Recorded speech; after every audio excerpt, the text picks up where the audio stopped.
Hello everyone, I wanted to make a quick video outlining how you can adjust your file sharing permissions in Teams to make individual files or whole folders in your team read-only very quickly.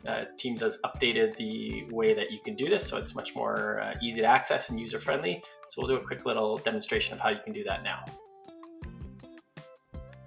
So I'm here in a staff team that I've created as a sample. And I've got a few channels set up for different purposes within my staff team, but we're just starting here in the general channel. And you can see, as always, we begin in the post section, and we posted a little welcome back post with links to a couple files that staff might use for back to school, including a PD Days agenda and a PowerPoint that we're going to be using. And I want those files in this example to be read-only so that people wouldn't be editing them as they come into the team. As a reminder, when you add staff members to a team, to a Microsoft Teams staff team, a PLC team, by default, everybody has editing rights to all of the files that are shared within that team. So in this case, we want to quickly make these files read-only so that only the creator of the files, myself, has editing rights to them. And I can also assign that to other owners of the team that they can edit the files as well. So I'm going to go into the Files section. This is where these two files were stored in this example. And for this, I made a folder called Back to School Info for these files that I've added. And so really one of the fastest ways to make these files read-only for people is to change the permissions on the folder that they're contained within. So they're both here in this Back to School Info. And I could change file permissions individually for each of them, but in this case, I want both of them to take on that permission. So I'm going to go back to my folder here, and all I need to do now in Teams, previously we used to have to open this up in SharePoint and edit the permissions, but now all we have to do is hover over the folder name, click on the three dots, and go to Manage Access. And under Manage Access, we'll see that there are groups that this is shared with, and these are the groups that are the members of your team, the parts of your team. So when I click on that, we can see that the default permissions for all staff and PLC teams are in place here, where owners of the team have full editing rights, of course, but members of the team, which all people that you add to it would be, they also have editing rights, and that is the default. But in this case, we want to adjust that. So all I need to do is click where it says Can Edit, and I can see the ways this group has access. They have direct access to edit, and I'm going to switch this from Can Edit to Can View, where it says Cannot Make Changes. So I can click on that, and I can see now that they'll have view access, these members of the team. I can click Apply, and it will tell me my changes have been saved. And that's it. I can click the X now to close this dialog. And now all files contained within this folder will be read-only for the members of the team that I add to it.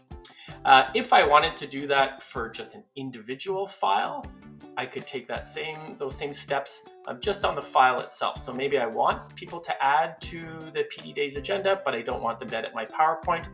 Instead, on that individual file, I could click on the three dots and go back to that Manage Access section as well and change the permissions. But again, if you're adding a collection of files that you want to be read-only, adjusting the folder permissions that they're contained within is the easiest way to do that.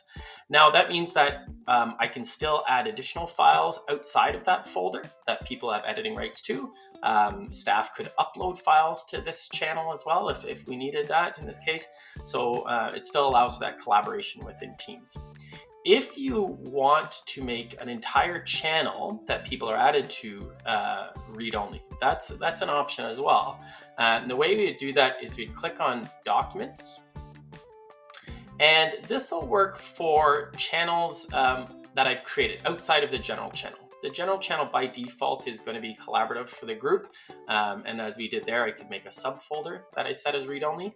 But if I want to make one of these other channels I've created, maybe the IEP information channel for now, read-only, I could click on, I'm just going to show you where I did that. So I was in the Files tab for General, and at the top here where it shows my channel name, I can click on this little root folder that says Documents. And once I'm there, I'm going to see the different channels that I've created. These are all my standard available channels for the different members of my team.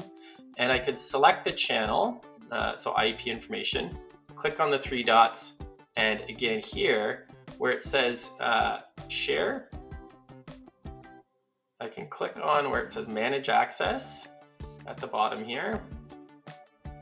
And I see that there are groups again that have access to this. And just as before with our folder in the general channel, by default, the members of my team have editing rights to that folder and the files in that channel. And if I want to switch that for the entire IEP information channel, I could select that and switch it again from Can Edit to Can View, click Apply, and that's it. The changes have been saved.